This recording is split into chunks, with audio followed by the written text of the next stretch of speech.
Going to look through the papers for you now with Dipti. She is starting with reactions from the Canadian and the Mexican press. Donald Trump, as we've been saying, agreeing to suspend his plan to impose 25% tariffs on imports. Dipti. Yeah, that's right. The U.S. president agreeing to hit pause on those threats of trade tariffs on both Canada and Mexico in exchange for soldiers and personnel to secure the borders on both sides and thus control the illicit products coming in. The 10% tax on Chinese products still stands, but as you can see from some of the front pages today, this is what the Huffington Post says, which paper tiger president, it wonders, is Donald Trump all bark and no bite?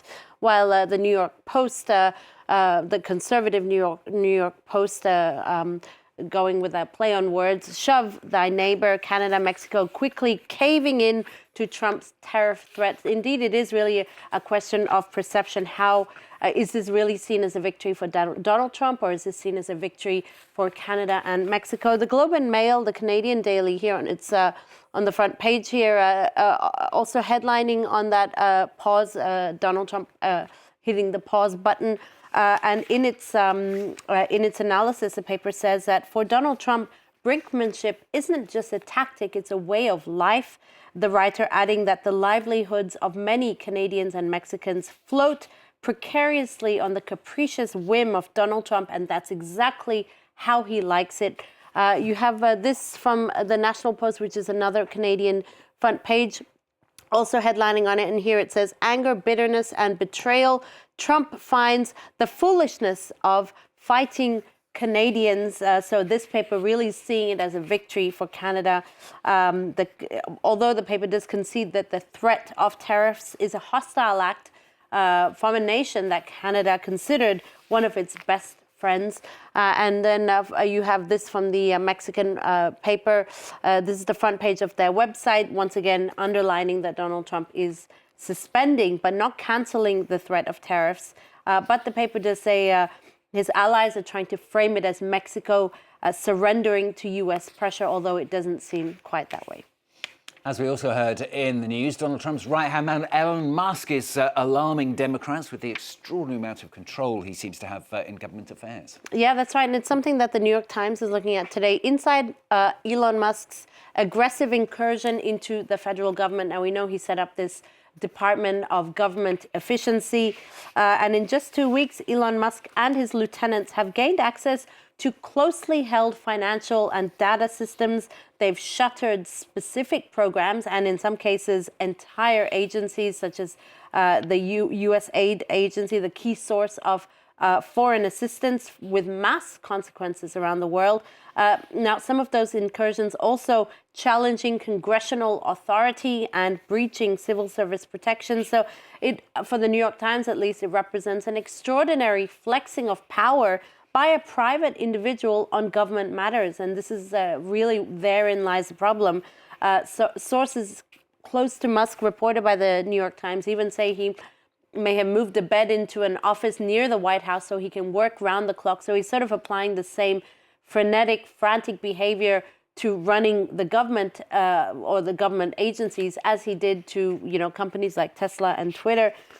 And just a few days ago, there was an article from this magazine, Wired, that looks at the young, inexperienced engineers who are also helping Elon Musk's government takeover. He's really surrounded himself with people who work for him. They're all non-elected public officials. They're non-elected officials, but they're really getting unfettered access to a lot of government material, in some cases, some of it classified. Now, there's a catch-22. Congress can't intervene because they're not public officials, but they're able to access this as public officials. So it's a really crazy kind of conundrum. We shall see how that develops, of course, over the coming days and weeks. Now, we're going to come back to France for this next story. The papers are reacting to the sentencing of the French director, Christophe Rougier, to 4 years in prison for sexual assault.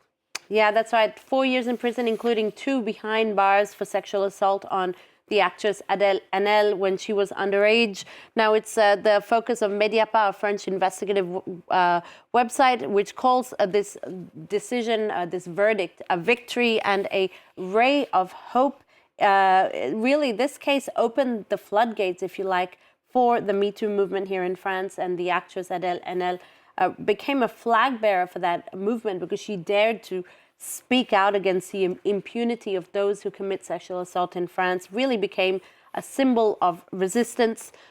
For Le Soir, the Belgian paper, it's also an historic verdict, and one also that is quite unprecedented, a turning point for French cinema, where investigations and lawsuits continue to be filed, but where there is still little justice for those who commit sexual assault. And finally, from Dipti, scientists have announced the discovery of a species of fungus that turns spiders into zombies. This sounds like some kind of science fiction program, Dipti. Yeah, it does. Actually, it does sound eerily like the plot of The Last of Us, a TV show that came out last year that was about a fungus that turns humans into zombies. So this is the good news is that these zombie spiders do not attack humans, but clearly it's bad news for other spiders because they kind of don't attack each other, but they don't really stand a chance against this fungus that's named Gibellula attenboroughi, which changes the behavior. I'll explain why. Which changes the behavior of cave-dwelling orb weaver spiders, who are known really for their classic geometric webs. Basically, this fungus that you see here, I'm not sure if it's clear, but it's this fungus here that you see here that basically goes on to swallow the spider or kind of engulf it to the point where it basically dies. This was observed in just a few spiders in research in Northern Ireland. The fungus was named after David Attenborough because it was first observed in one of his documentaries. It was previously known that fungus can cause ants to become zombies, but this is the first case of fungus causing zombie spiders. And sadly for the spiders, it doesn't seem like it ends quite well. It's not April the 1st, is it? You're not It is making not. This up. I'm not completely convinced. As long as it doesn't affect TV presenters. Yeah.